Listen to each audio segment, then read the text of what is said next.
A wrench snaps at 340 foot-pounds of torque and rounds off a bolt head that costs $300 to replace.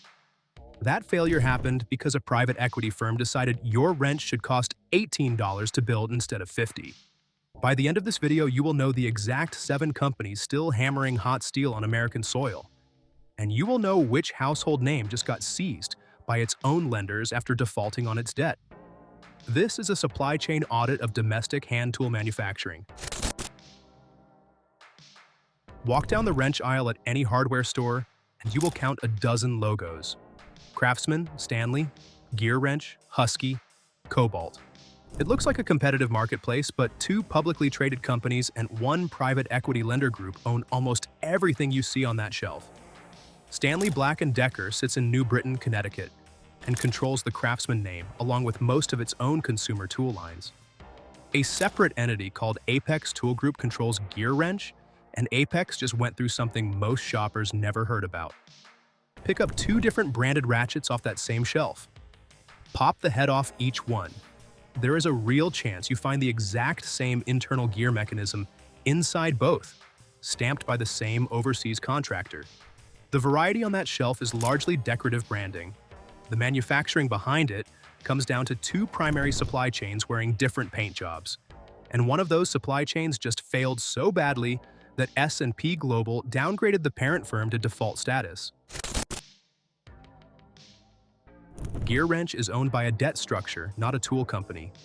Apex Tool Group formed in 2010 when 2 industrial giants merged their tool divisions.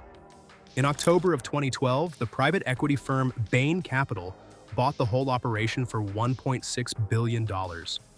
Bain looked for the fastest way to cut cost per unit, and the fastest way to cut cost on a forged tool is to stop forging it. GearWrench production moved almost entirely to Taichung and Changhua in Taiwan, with a second high-volume plant running out of Kunshan, China. Customs shipping records confirm the containers landing at ports in Long Beach and Savannah filled with tools made by contract manufacturers thousands of miles from any American forge. Back home, Bain shut down the historic Armstrong Tools plant in Sumter, South Carolina in 2017, closing a domestic factory floor and shifting that production line overseas permanently. Then, in late 2023, the debt caught up. Apex Tool Group had borrowed so heavily to fund its own private equity ownership that S&P Global downgraded the company to selective default, a formal declaration that the company failed to pay its debt obligations as agreed. Ownership flipped from Bain Capital straight into the hands of a lender group led by TPG Angelo Gordon and American Industrial Partners. The tools stayed on the shelf. The company behind them got repossessed by its own creditors. None of this shows up on the packaging. GearWrench uses a commercial-grade chromium vanadium alloy with a large share of the line shaped through cold forging and automated CNC milling rather than traditional hot-drop forging. That steel lands around 46 to 48 on the Rockwell C hardness scale, with broach clearances running near the outer tolerance limits of standard ASME specifications. That gap matters more than you think, and it explains exactly why the next chapter starts in Ohio, at a company that never sold out to anybody. Wright Tool has had 4 presidents since 1927. That is the entire leadership history of a company still standing today in Barberton, Ohio. No private equity buyout, no public stock ticker, just one management-owned operation forging tools under a single roof for close to 100 years. Wright runs a 17-department integrated plant where the steel billet enters as raw stock and leaves as a finished, chrome-plated tool without ever touching a subcontractor. Furnace heating, closed die drop forging, annealing, precision broaching, heat treatment, and electroplating all happen inside that one Barberton building. Over 99% of everything in the Wright catalog gets forged and finished right there. The steel itself is proprietary, a nickel-chromium-molybdenum alloy engineered for a fine, clean grain structure with very few impurities. That steel comes out of heat treatment sitting between 44 and 48 on the Rockwell C scale, broached to a tolerance of 0.02 of an inch. Compare that to the 0.005 gap on the offshore tool. That difference sounds tiny until you put a wrench under load. A looser broach means the jaw makes contact at the corners of the bolt instead of across a flat, wide surface. corner contact concentrates all the stress into one small point. And that is exactly where a bolt head rounds off and exactly where a wrench jaw starts to flex outward. Wright engineered around that problem directly, patenting a geometry called Wright drive that uses precision curved relief radii to move the contact point away from the corner and onto the flat flank of the fastener, spreading the load out instead of stacking it in one spot. It is a shape change, not a material change, and it is protected under a federal patent. Wright is not the only company using engineered contact geometry. One competitor patented a version of this decades earlier, then built an entire billion-dollar mobile sales network on top of it. Snap-on forges its wrenches in Elizabethton, Tennessee, and Milwaukee, Wisconsin, using an alloy steel hardened to 45 to 48 on the Rockwell C scale, broached to a tight tolerance of 1/1000 of an inch. Some of the tightest production work in the entire domestic industry. Snap-on also holds the original patent on flank drive, a jaw geometry with tiny machined grooves cut into the flat surface to bite into the bolt and resist slipping under load. A 14-piece Snap-on wrench set retails for around $900. The estimated cost to manufacture that same set at the forge door sits closer to $90. That is a markup of roughly 10 times the production cost, and that markup pays for the mobile truck, not extra metallurgy. Franchisees drive routes directly to shops, financing inventory, absorbing fuel cost, vehicle depreciation, and unpaid technician credit accounts. That overhead gets baked straight into the sticker price. Snap-on owns a second brand called Williams, acquired back in 1993. Williams USA wrenches are forged in the same Tennessee facility, on the same presses, using the same alloy chemistry and the same heat treatment line as the wrenches sitting on the Snap-on truck. The only real difference is the surface finish. Williams gets an industrial satin finish instead of a mirror chrome polish, and it ships through industrial supply houses like Grainger and Fastenal instead of a rolling truck. That same forging comes to you for somewhere between $250 and $300 for a full set. You get the same steel, the same hardness, the same tolerance, at less than half the price, minus the mirror shine and the truck route sales pitch. That arbitrage exists inside one company's own product line. Similar gaps show up at companies most consumers have never even heard of.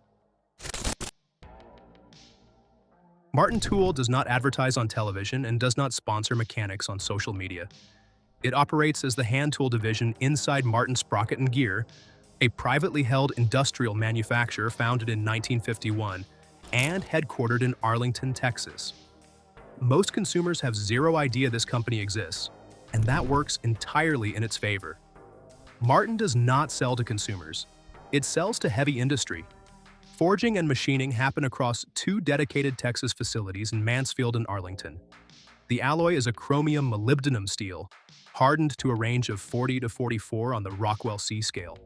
Softer on purpose than a mechanic's wrench because Martin builds heavy striking facebox wrenches, construction spud wrenches for structural steel erection, and non-sparking beryllium copper safety tools for oilfield and mining environments where a spark from steel on steel can trigger a catastrophic explosion. Martin does not try to win a shelf war against craftsmen. It solves a specific industrial safety problem for structural steel crews and mining operations.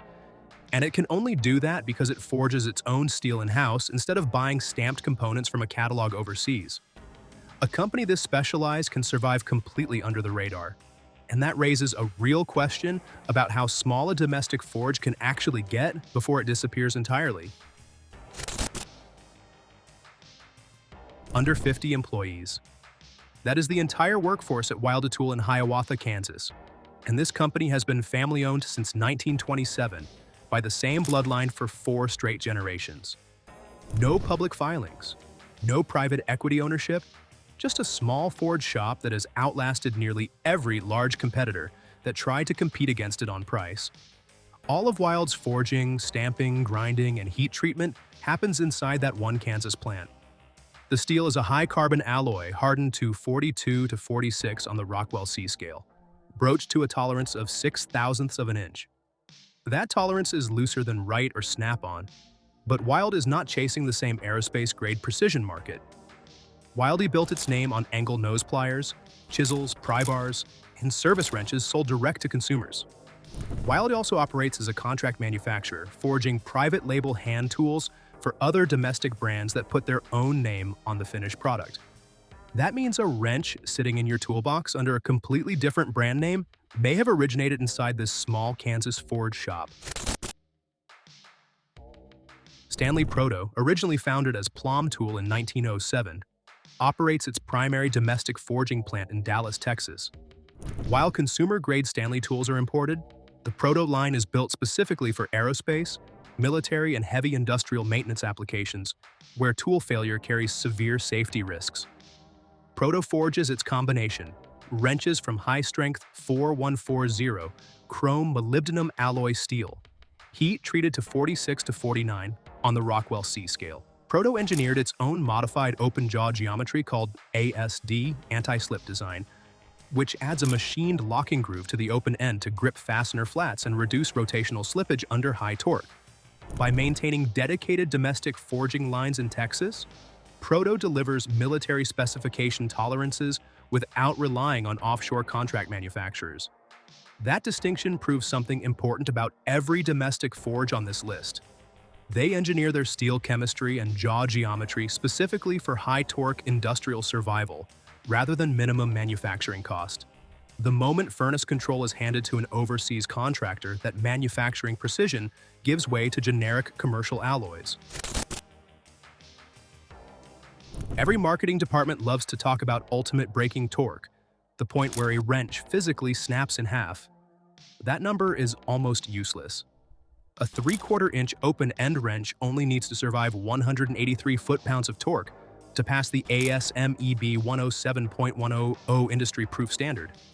The domestic forges on this list survive between 380 and 440 foot-pounds before failure, far exceeding the minimum requirement. GearWrench tests out around 340 foot-pounds, still above the legal minimum, but noticeably behind every domestic competitor. Here's the part that actually costs mechanics money in the real world. A wrench almost never snaps in half on the job.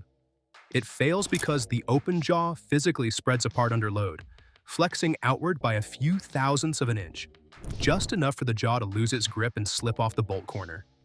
That slip rounds off a fastener head, and a rounded fastener on a stuck bolt can turn a 15-minute repair into a 3-hour extraction job with a torch and an easy-out. The domestic forges fight this exact failure mode with tighter broach tolerances and reinforced jaw geometry like Wright grip and flank drive plus, engineered specifically to resist that outward spreading motion under torque. A cast or loosely broached import jaw has no such reinforcement, and it starts to flex long before it ever approaches its rated breaking point. These metallurgical differences directly impact tool longevity, making warranty terms worth a closer look. A lifetime warranty sounds like a guarantee of quality. It is actually a business decision based on how cheap the tool was to build in the first place. If an overseas contractor builds a wrench for $20, replacing a broken one, warranty barely costs the company anything, even if the failure rate runs high. Domestic forges operate the opposite way. Because their tools are engineered to exceed the proof torque standard by a wide margin, their actual warranty claim rate sits under 0.5%. The warranty promise on the package tells you nothing on its own. The failure rate behind that promise tells you everything. That brings us back to the primary supply chains. Hardware store shelves are dominated by offshore imports and debt-funded conglomerates. But domestic forging remains active across these proven American toolmakers. Wright Tool in Ohio, Snap-on and Williams in Tennessee, Martin Tool and Proto in Texas, and Wilde Tool in Kansas. To get maximum value, look beyond mirror chrome polishes and mobile truck markups. Industrial satin options produced on the same forging presses deliver identical alloy specs and tolerances at a fraction of the retail price. Check the forging stamp on your tools, verify where the steel was heat treated, and subscribe for the next engineering teardown.